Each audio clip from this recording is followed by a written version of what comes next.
สบายดีพี่น้องมาพบกับสองสาวลาวในต่างแดนคือเก่าคือเดิมมื้อนี้ได้ตำปูดองใส่หมักตองตำปูหมักตองตำหมักตองใส่ปูดองพี่น้องเป็นตาแซ่บมาเด้อใส่มะเขือแดงพี่น้องสิกินหมดบ่เนาะ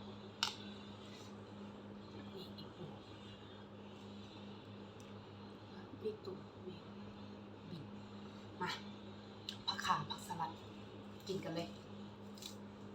บอลซาบอลซา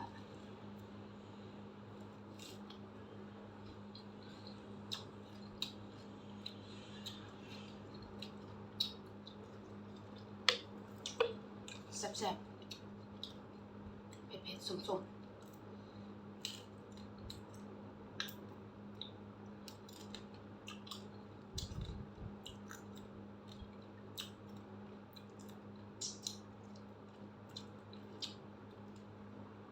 มะเขือ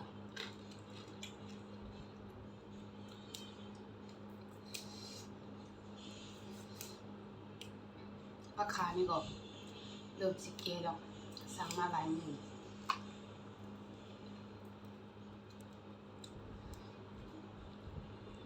คุยมันร้อนมากตักหมักตองปูดอง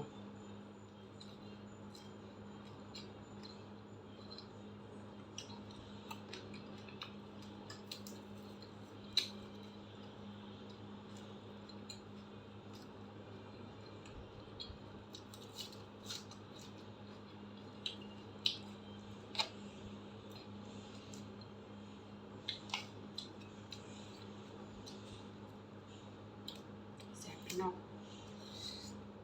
มาเสร็จๆน้ำกันเด้อผู้ใดมักกินก็ตอนสายๆเที่ยงๆเนาะใส่มะนาวพร้อมอย่างนั้นบ่สุกคำใหญ่ๆหรอก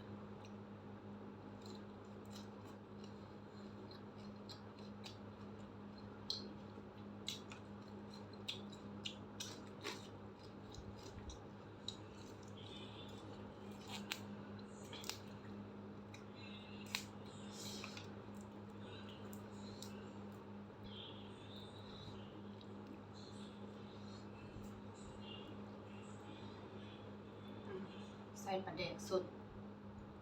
ตอนปลาแดกจิกมันเลย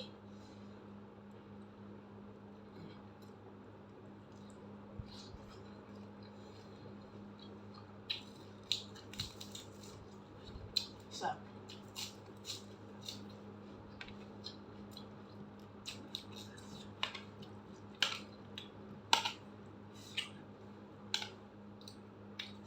ปูดอง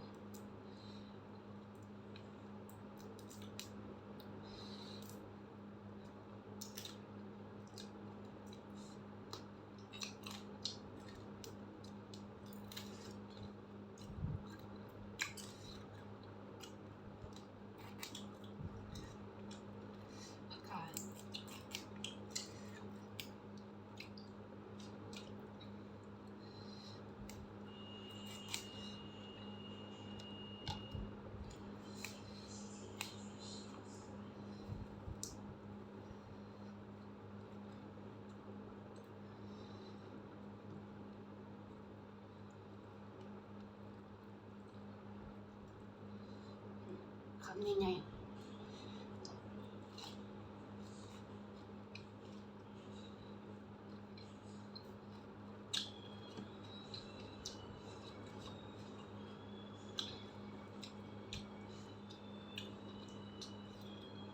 อันนี้แกนมัน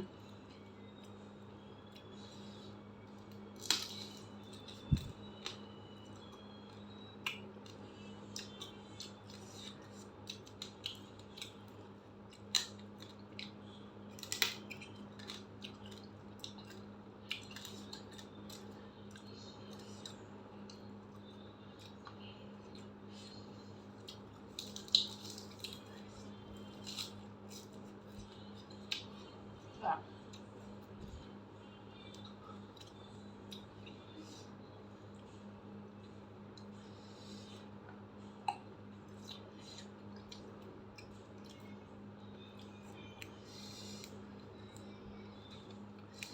พี่น้องกินตำมักตองไปเบิ่งวิวทะเลไปงามแฮง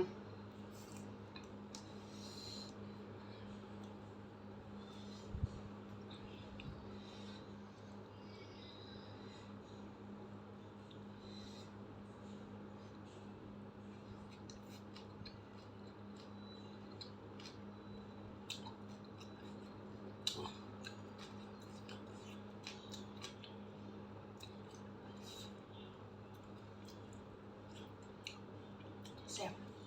วิวงามวิวครับ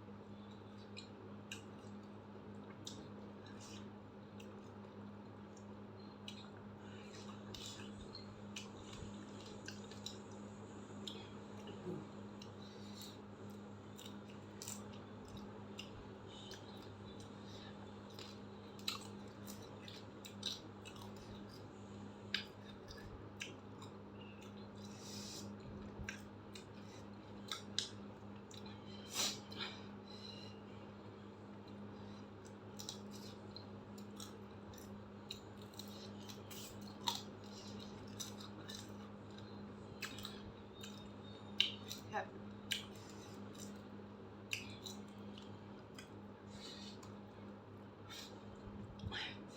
ผม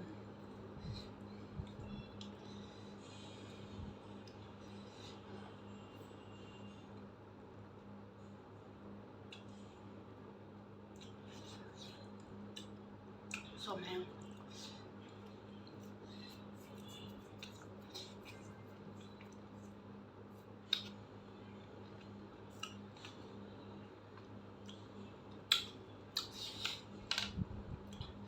ดองกระปุกพี่น้องเพชร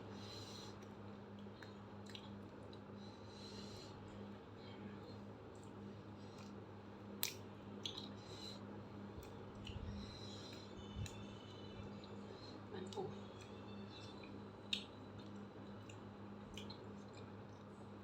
แซ่บ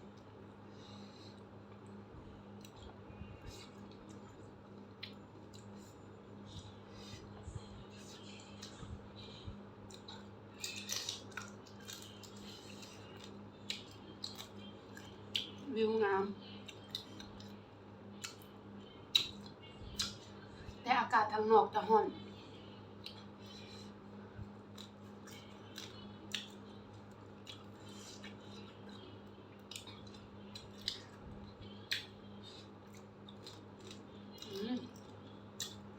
ขาปู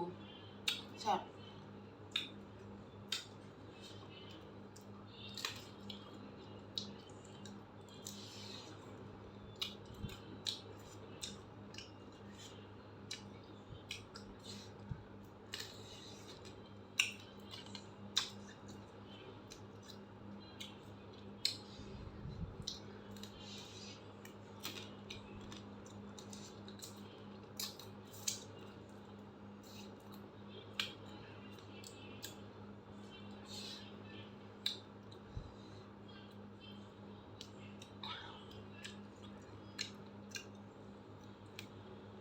ขาเริ่มเหี่ยวแล้ว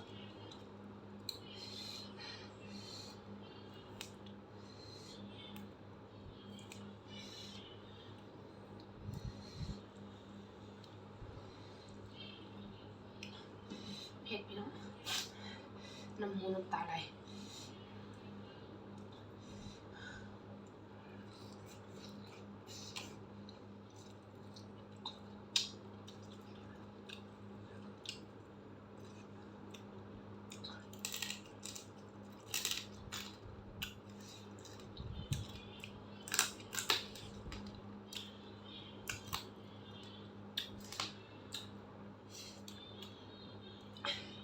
ไม่ต้อง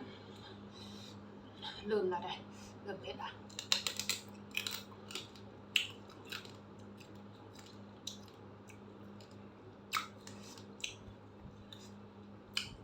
วิวงามแฮงบ่ดึงให้เบิ่งเด้อ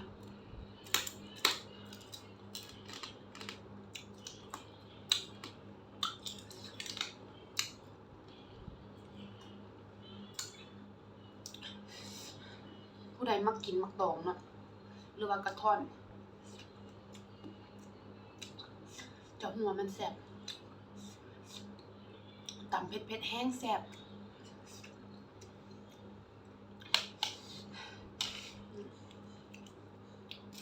น้องเอ๋ยมีปลาแดกอีกปลาแดกตอนขอจีปลาแดกกันนะเอาเนื้อมันเอาซีนมันกับส้ม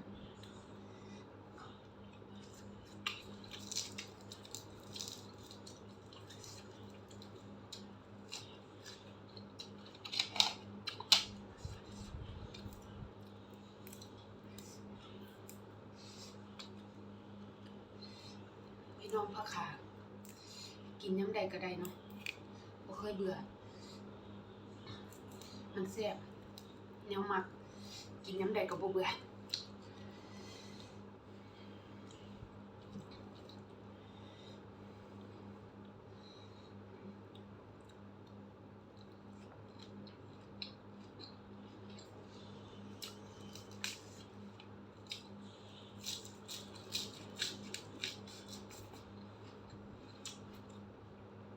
แซ่บอยู่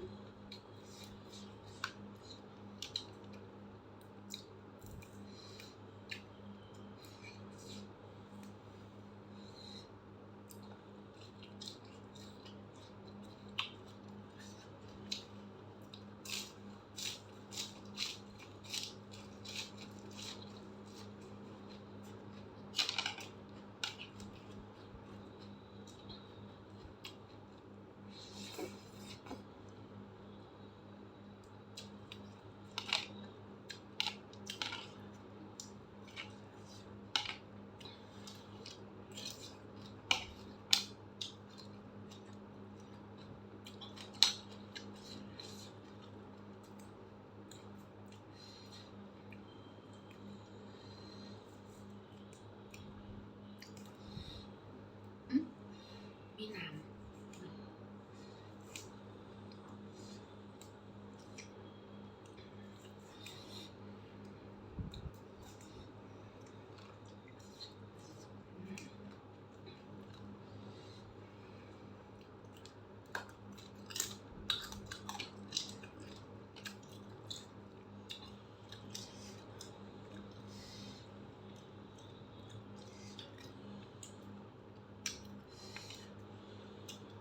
พี่น้องคำนี้เพื่อทุกคนคำใหญ่แฮงที่เขาว่า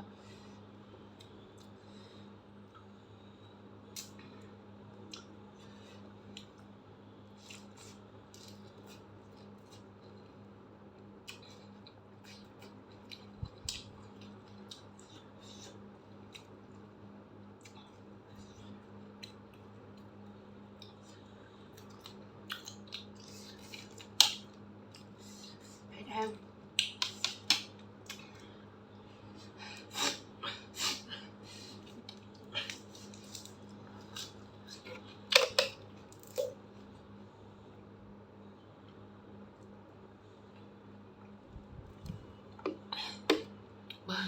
แดงมาเลย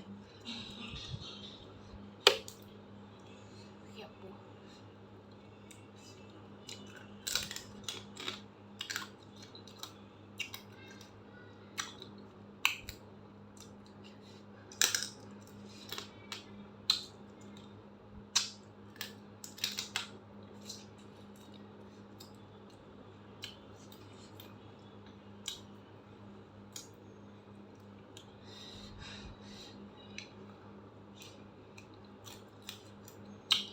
ผู้ใดมักกินปูจงหัวค่ะปูแซ่บ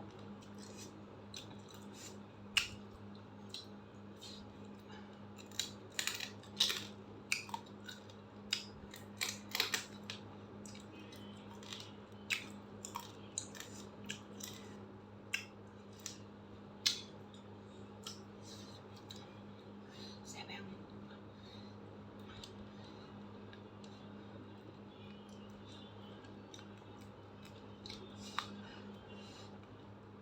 เอาอันนี้มันออกมันกินได้เลย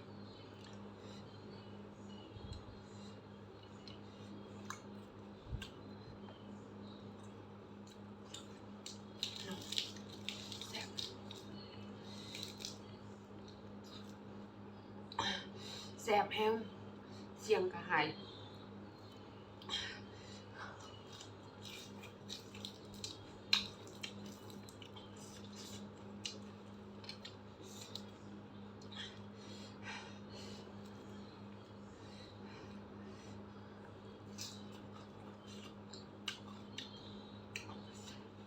แกนแนม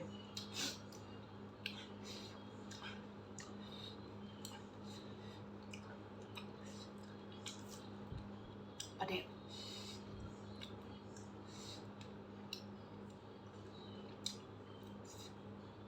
แซ่บ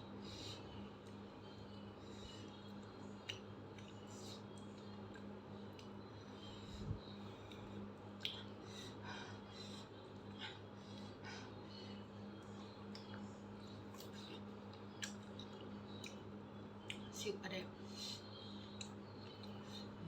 ซีนมันอยู่นี่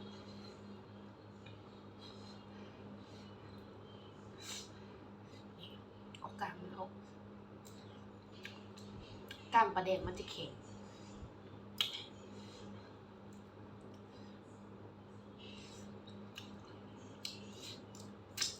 ถ้ามันได้ปักมือมันก่อนจะอักเสบเลย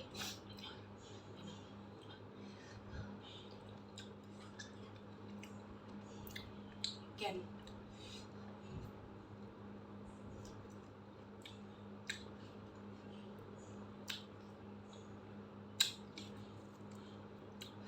สมค่ะ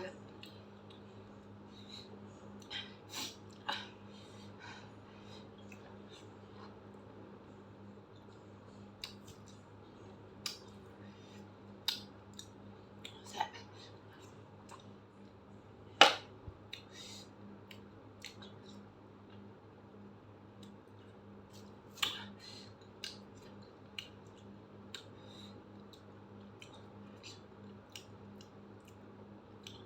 แซ่บแห้งประเด็ก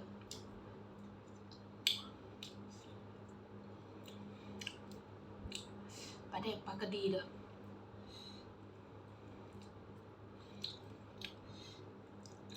แกนมันยังมีแกนมันอีกก่อน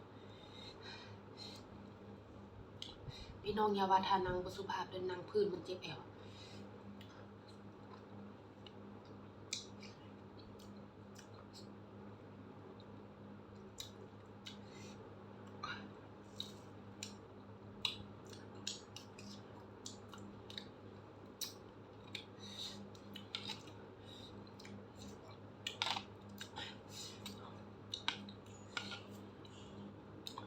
มีปูดอง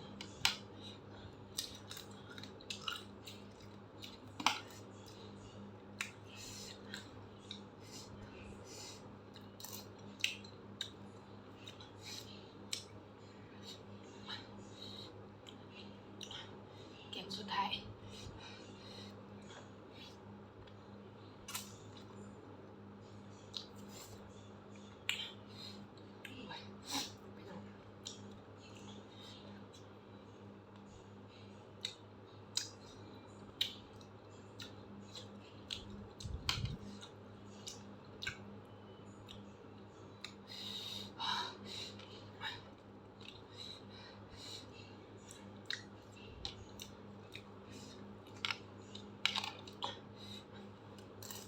อันนี้ก็ตอนประเด็ก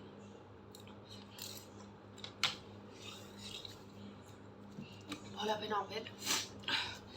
ถ่ายคลิปก็อย่าลืมกดไลค์กดแชร์กดติดตามเป็นกำลังใจให้แสงเด้อว่าสิให้เบิ่งวิวสิเบิ่งบ่วิวนี่อันนี้เป็นวิวทะเลจากคอนโดแสงเบิ่งออกไปสุดท้ายนึงก็ไปละบ๊ายบาย